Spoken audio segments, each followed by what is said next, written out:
ಕೇಳಿ ಈ ವಿಚಾರದಲ್ಲಿ ಅಲ್ಲ, ಅವ್ರು ಟ್ರಾನ್ಸ್ಫರ್ ಆಗಿದ್ದೆ ಬೇರೆ ವಿಚಾರ. ಸುಮ್ನೆ ಅದು ತರದ್ ಬೇಡ.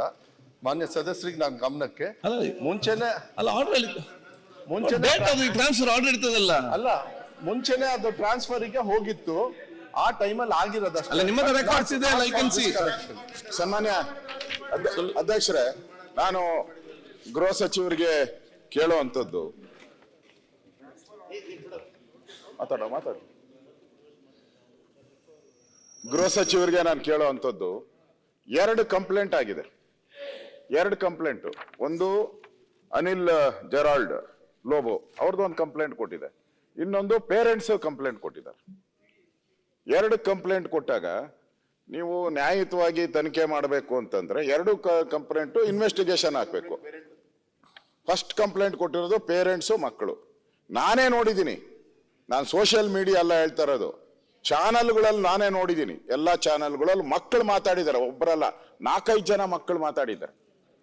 ಮಕ್ಕಳು ಕುಂಕುಮನ ಪೌಡ್ರು, ಅದು ಕಲ್ಲರ್ ಪೌಡ್ರು, ನಾನು ಅದು ನೋಡಿರೋದು, ನಿಮ್ಗೂ ಬೇಕಾದ್ರೆ ಕಳಿಸ್ಕೊಡ್ತೀನಿ. ಕಲ್ಲರ್ ಪೌಡ್ರು, ಆ ಕಲ್ಲರ್ ಪೌಡ್ರಲ್ಲಿ ಏನಿದೆ? ಆಮೇಲೆ ಬಳೆ ಹಾಕ್ತಿರಲ್ಲ, ಅದು ಗಾಜು, ಅದಕ್ಕೇನು ಪವಿತ್ರತೆ ಇದೆ? ಅಂದ್ರೆ ಇವೆಲ್ಲ ಕೋಮು ಪ್ರಚೋದನೆನೋ ಏನು? ಇದೆಲ್ಲ ಅವಮಾನ ಮಾಡೋದು ಹಿಂದೂಗಳಿಗೆ ಕೋಮು ಪ್ರಚೋದನೆ ಅಲ್ಲ ಅಂದ್ರೆ ನೀವು ಅವ್ರ ಫಸ್ಟ್ ಕಂಪ್ಲೇಂಟ್ ಕೊಟ್ಟಾಗ ಯಾಕೆ ಅವ್ರ ಮೇಲೆ FIR ಮಾಡಲಿಲ್ಲ? ಯಾಕೆ ಸೇಫ್ ಗಾರ್ಡ್ ಮಾಡಿದ್ರಿ ಅವ್ರನ್ನ ತಡೆಯೋ ಮಾಡ್ಬೇಕಾಗಿತ್ತಲ್ಲ. ನೀವು ಎರಡನ್ನೂ ತನಿಖೆ. ಈಗ ನೀವು ಹೇಳಿದ್ರಿ ಇವರು ಅಲ್ಲಿರ್ಲಿಲ್ಲ, DDP ಆಫೀಸಲ್ಲಿ ಇದ್ರು ಅಂತ. ಕಾಪಿ ಕೊಡಿ ನೀವು. ಯಾರು ಕಂಪ್ಲೇಂಟ್ ಕೊಟ್ಟಿದಾರಲ್ಲ ಅನಿಲ್, ಅವ್ರೇನಂತ ಕೊಟ್ಟಿದ್ದಾರೆ?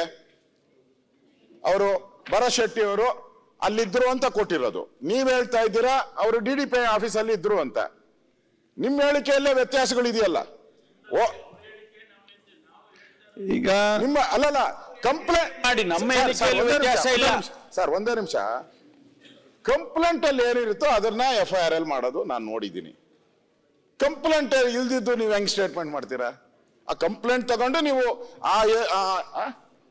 FIRದು ಅಲ್ಲಿಲ್ಲ. ಅವ್ರ ಕಂಪ್ಲೇಂಟ್ ಅಲ್ಲಿ ಅವ್ರ ಹೆಸರು ಕೊಟ್ಟಿದ್ದಾರೆ.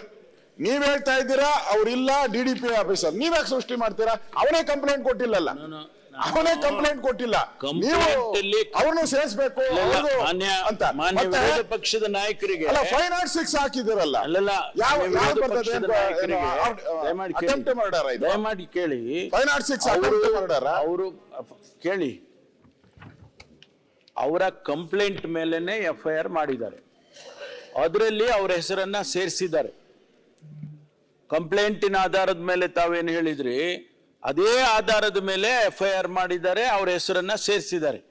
ಬೆಳಿಗ್ಗೆ ಅವ್ರು ಹೇಳಿ ಇಲ್ಲಿ ಸದನದಲ್ಲಿ ನಾನು ಇರಲಿಲ್ಲ ಅಲ್ಲಿ, ಆದ್ರೂ ನನ್ನ ಹೆಸರು ಸೇರಿಸಿದ್ದಾರೆ ಅಂದ ಮೇಲೆ ನಾನು ವೆರಿಫೈ ಮಾಡಿ ನಮ್ಮ ಕಮಿಷನರ್ ಹತ್ರ ವೆರಿಫೈ ಮಾಡಿದಾಗ ಅವರು ಅಲ್ಲಿ ಇರಲಿಲ್ಲ, ಗೇಟ್ ಹತ್ರ ಇರಲಿಲ್ಲ ಅಂತ ಹೇಳಿ ಅವರು ಇರ್ಲಿಲ್ಲ.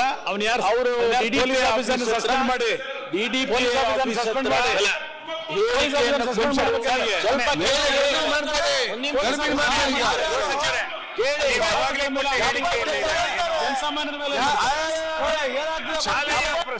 ಶಾಲೆ ಹತ್ರ ನಡೆದಂತ MLA ಇರಲಿಲ್ಲ. ಶಾಲೆ ಘಟನೆಯ ಸಂದರ್ಭದಲ್ಲಿ ಭರತ್ ಶೆಟ್ಟಿ ಇರಲಿಲ್ಲ. DDP ಆಫೀಸ್ ಹತ್ರ ಹೋಗಿ ಅವ್ರು ಹೇಳಿಕೆ ಕೊಟ್ಟರು. ನಿಮ್ಮ ಕಂಪ್ಲೇಂಟ್ ಅಲ್ಲಿ ಉಲ್ಲೇಖ ಮಾಡಿದ್ದೀವಿ. ನೀವು ಎಲ್ಲ ಘಟನೆಯಲ್ಲಿ ಸ್ಥಳದಲ್ಲೇ ಇಲ್ಲಂತ ವ್ಯಕ್ತಿನ ತಗೊಂಡು FIR ಮಾಡ್ತೀರಿ ಅಂತಂದ್ರೆ ಆ SI ನ ಸಸ್ಪೆಂಡ್ ಮಾಡಿ.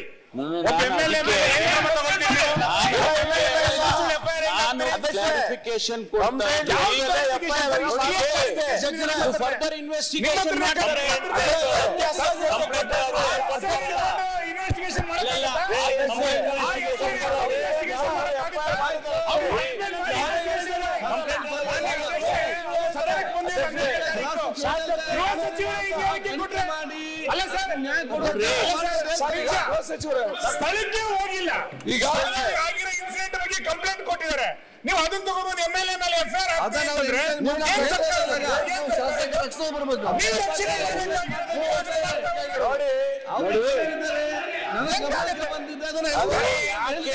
ಕೇಳಿ ಸರ್. ಮಾನ್ಯ ಗೃಹ ಸಚಿವರೇ, ನಾನು ಹೇಳ್ತಾ ಇರೋದು ಶಾಲೆಯ ಸ್ಥಳದಲ್ಲಾದಂತಹ ಘಟನೆ ಮತ್ತು ಅದರ ಕುರಿತಂತೆ ಪೋಷಕರು ಕೊಟ್ಟಿರುವಂತಹ ಹೇಳಿಕೆಗಳು, ಅಲ್ಲಿ ವೇದವ್ಯಾಸ ಕಾಮತ್ ಹೋಗಿ ಏನ್ ಮಾಡಿದ್ರು, ಟೀಚರ್ ಏನೇನು ನಮ್ಮ ಮಕ್ಕಳಿಗೆ ಹೇಳ್ಕೊಟ್ರು, ಇದ್ರ ಬಗ್ಗೆ ಫರ್ದರ್ ಇನ್ವೆಸ್ಟಿಗೇಷನ್ ನೀವು ಮಾಡಿ, ನಮ್ಮ ಅದ್ರ ಬಗ್ಗೆ ಅಭ್ಯಂತರ ಇಲ್ಲ. ಶಾಲೆಯ ಜಾಗದ ಸ್ಥಳದಲ್ಲಿ ಭರತ್ ಶೆಟ್ಟಿ ಇರ್ಲಿಲ್ಲ, ಅವ್ರ ಮೇಲೆ ಮಾಡ್ತೀರಿ ಅಂತಂದ್ರೆ ಹೆಂಗಾಗುತ್ತೆ? ಯಾವ್ದು ಹೆಂಗೆ ಕಂಪ್ಲೇಂಟ್ ಆಗುತ್ತೆ? ಕಂಪ್ಲೇಂಟ್ ಮೇಲೆ FIR ಮಾಡಿದ್ದಾರೆ.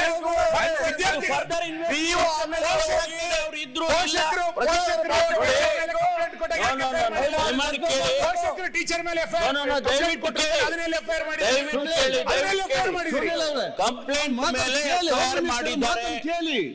ಕಂಪ್ಲೇಂಟ್ ಮೇಲೆ FIR ಮಾಡಿದ್ದಾರೆ. ಆಯ್ತು, ಮಾತು ಕೇಳಿಲ್ಲ. ಇನ್ವೆಸ್ಟಿಗೇಷನ್ ಅಲ್ಲಿ ಸತ್ಯಾಸತ್ಯತೆ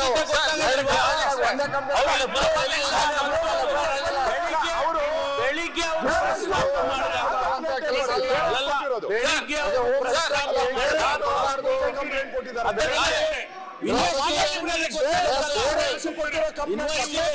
ನೀವು ಶಾಸಕರ ರಕ್ಷಣೆಗೂ ಬರಬೇಕು, ನಿಮ್ ಡಿಪಾರ್ಟ್ಮೆಂಟ್ ಸಮರ್ಥನೆ ಮಾಡ್ಕೊಳ್ಳಿ, ನಾನು ಬೇಡ. ಶಾಸಕರ ರಕ್ಷಣೆಗೂ ನೀವು ಬರಬೇಕು. ಶಾಸಕರ ರಕ್ಷಣೆಗೆ ಇನ್ವೆಸ್ಟಿಗೇಷನ್ ಆಗ್ಬೇಕಲ್ವಾ?